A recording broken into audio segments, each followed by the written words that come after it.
Bonjour tout le monde et bienvenue à cette édition BookTube.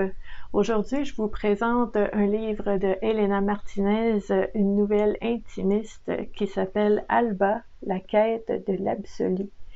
Magnifique image de Daniela Zequila dessus, c'est vraiment très beau. J'ai sorti quelques éléments que je trouvais vraiment très touchants.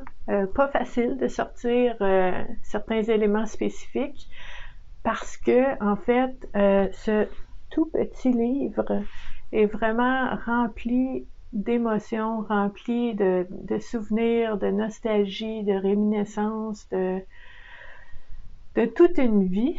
En fait, puis ce que je trouve intéressant, c'est que c'est un petit peu un exercice de connaissance de soi, mais de regard sur un parcours qu'on peut avoir vécu, de pouvoir regarder en arrière, voir toutes les épreuves, les événements, les réussites, les beaux moments, les personnes qui ont été tellement significatives dans notre vie pour différentes raisons, des personnes qui nous ont blessés, des personnes qui nous ont élevés, qui nous ont fait du bien, puis tout ça, cet exercice de reconnaissance et de prendre conscience de tout ça est quelque chose de vraiment très précieux dans un cheminement personnel. Donc, ce livre-là, vraiment, je trouve que c'est un bel exemple de comment on peut puiser dans nos propres expériences, dans notre propre souffrance, dans nos propres réussites, nos beaux moments, pour aller vraiment voir qu'est-ce qui a forgé la personne qu'on est maintenant, et d'aller un petit peu plus loin et de dire, en fait, notre histoire n'est pas finie, on est encore là. Qu'est-ce qui va se passer à l'avenir qui va forger et un peu habiter la personne que je deviens à tous les jours. Donc, c'est vraiment une réflexion qui m'est venue en tête en lisant ce livre-là. Donc, j'ai sorti quelques éléments que je voulais partager avec vous. La première chose que je trouvais vraiment très touchant, c'est justement le petit mot de l'auteur, donc en tout début de livre, qui va mettre le ton au reste du livre, qui nous parle un peu de l'intention de l'auteur, de un peu le nectar, la saveur qu'elle a infusée dans cette histoire-là. Donc, Elena nous écrit « J'affectionne le partage que nous propose l'écriture. Mon mérite, s'il n'en est un, est celui d'avoir été doté d'un cœur sensible à l'harmonie et à la résonance qui composent l'accord des mots dans leur enchevêtrement, leur musicalité. Les mots sont évocateurs d'images, d'atmosphères. Ils sont également porteurs de parfums, de sons et de sensations. Les mots nous nourrissent de leur rondeur sonore ou nous dévorent de leur croc acéré.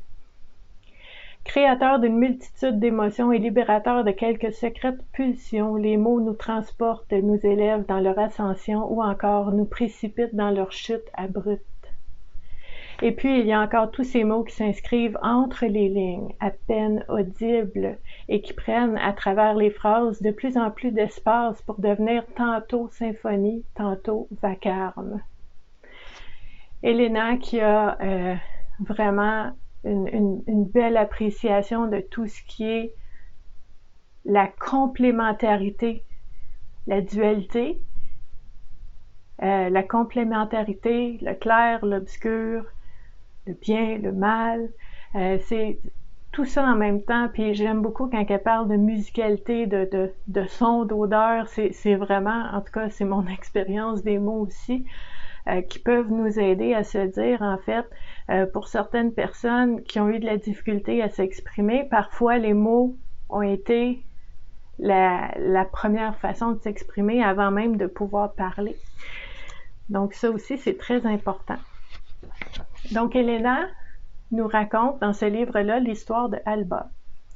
Alba, qui est un personnage fictif, sur certains éléments, je crois, sur certains autres, peut-être moins, inspiré de la vie vraiment privée aussi d'Elena. Donc, c'est intéressant de voir tout ça tissé ensemble dans cette histoire qui est vraiment touchante.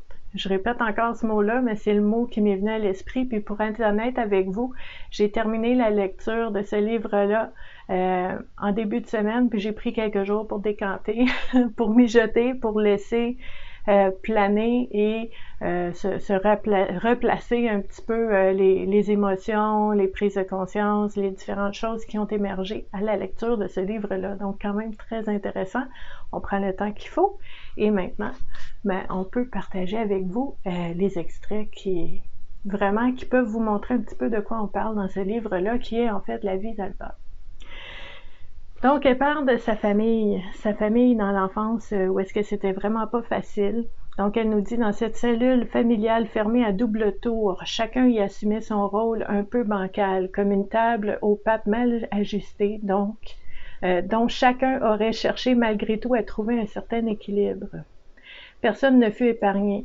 Ma seule force alors fut de ne pas chercher à me dissocier de cette dysfonction, d'en faire presque une alliée, de m'en détacher, mais de ne jamais en faire abstraction.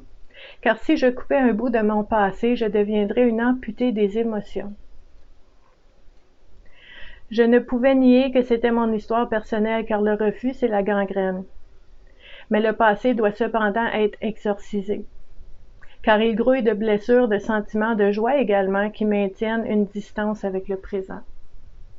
Très intéressant. Puis ce qu'il faut savoir aussi, c'est que dans cette saveur, dans cette musicalité qui est présente dans ce livre-là, mais il faut savoir que l'auteure Elena Martinez est aussi poète.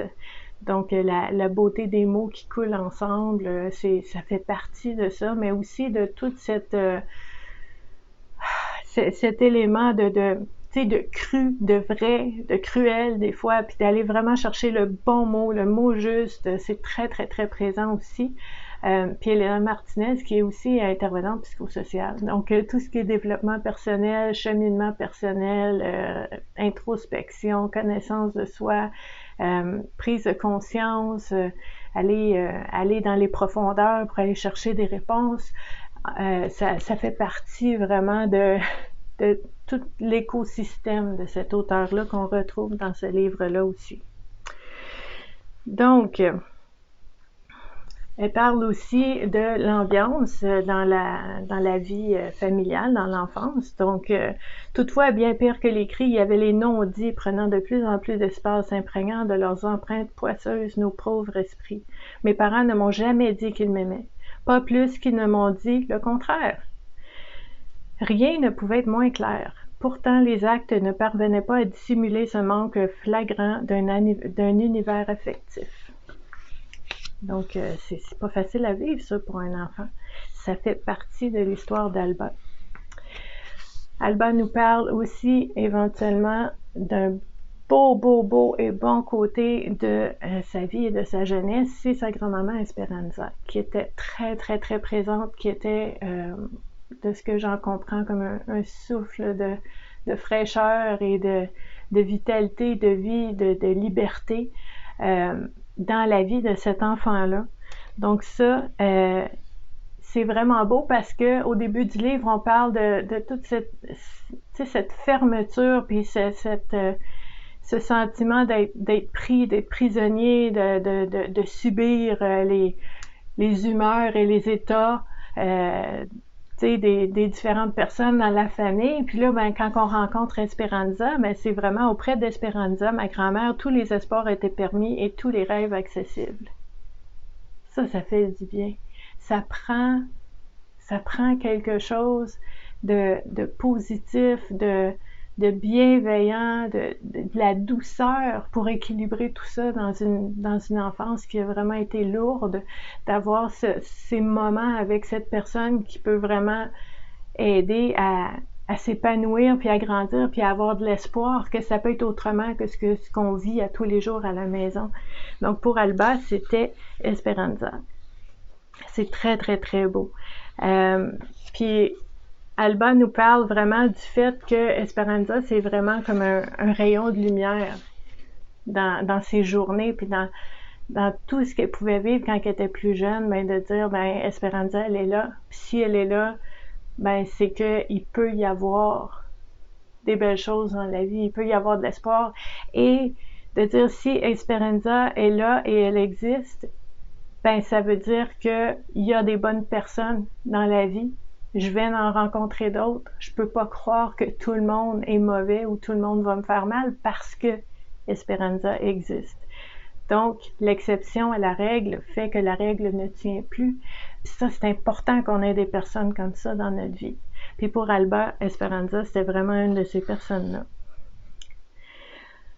Donc, ici, ce que j'ai mis dans cette notion ici de pouvoir être soi-même ou pas, il y a vraiment cette notion d'être toujours un petit peu soit ignoré, hein, l'indifférence ou le mépris de personnes proches dans l'enfance. Hein. Donc, elle parle beaucoup de son père dans cette optique-là.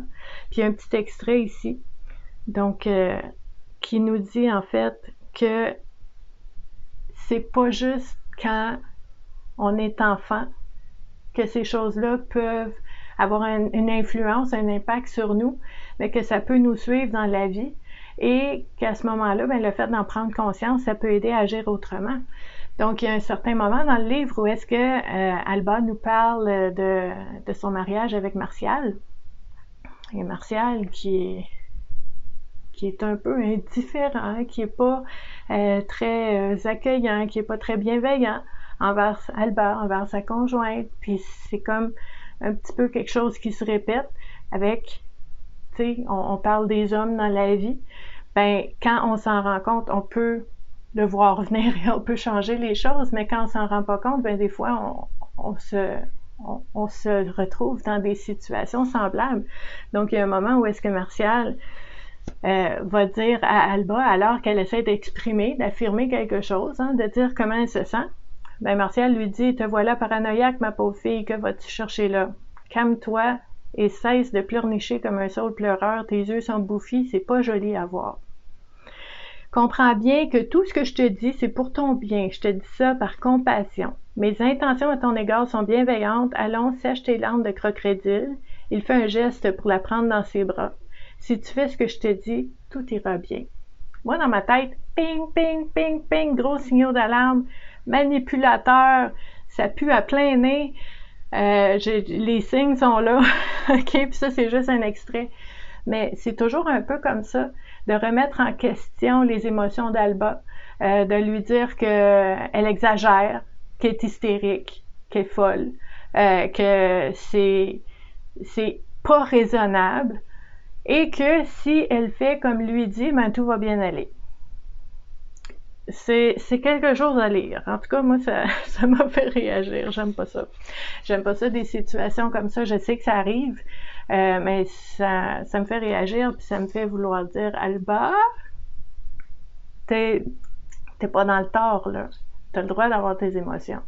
T'as le droit de voir les choses comme tu les vois et de pouvoir exprimer tes émotions aussi, mais en fait, j'étais pas là, je suis pas dans ce livre-là, je suis pas dans l'histoire, mais c'est le type d'histoire, en tout cas pour moi, où est-ce que je lisais les passages, puis je répondais, comme si j'étais là, puis ça vient chercher un petit peu, hein, parce que peut-être que ça nous rappelle des choses qu'on a vécues, peut-être que ça nous rappelle certaines situations, puis qu'on dit « Ouh, ok, non, ça me rappelle quelque chose, puis je veux plus que ça arrive, des choses comme ça. » Donc, il y a tous ces éléments-là.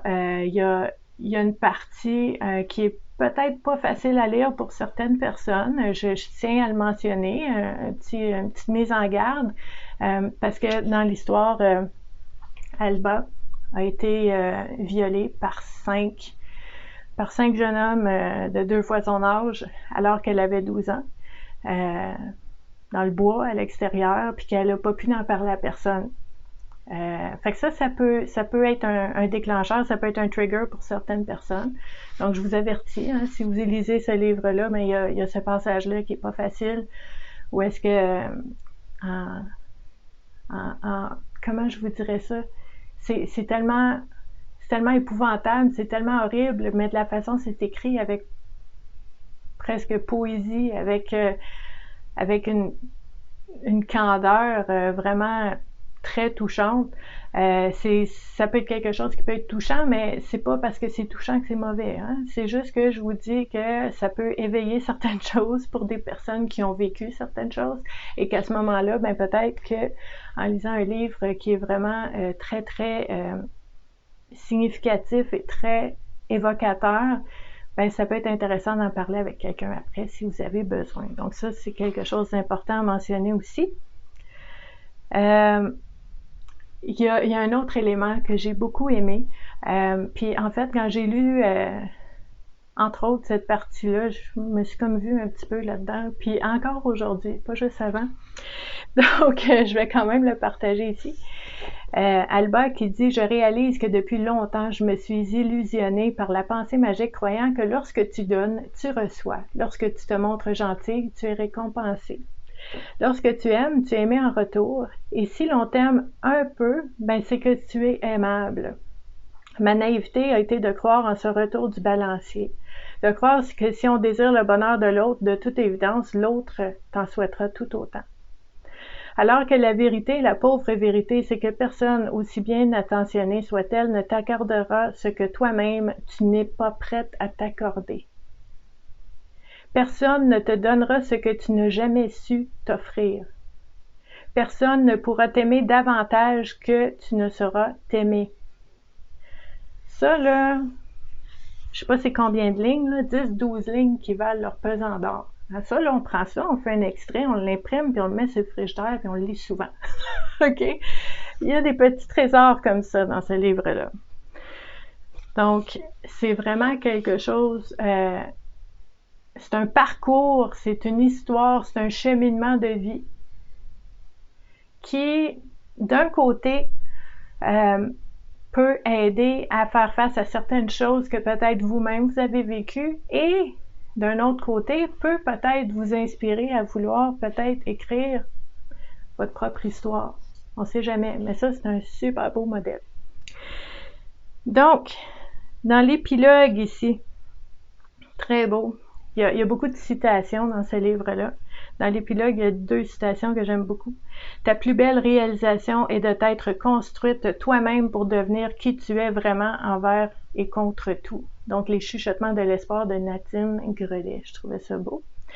Et une autre citation, « Écrire, c'est dessiner une porte sur un mur infranchissable et puis l'ouvrir. » Devinez c'est qui ça? Ah, ben ça, c'est une citation de Christian Bobin. Incroyable. Vraiment, vraiment beau.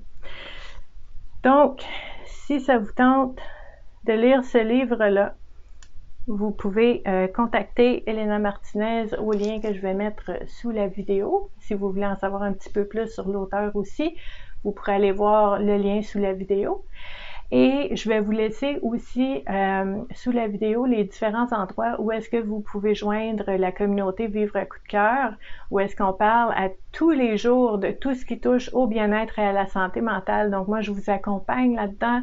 Je suis intervenante sociale depuis plus de 25 ans. J'accompagne les gens, donc j'accompagne aussi en ligne, grand public, avec des activités en direct, gratuites, régulières, vraiment souvent, pour pouvoir vraiment aider et accompagner le plus de personnes possible. Donc, n'hésitez pas à vous joindre à nous.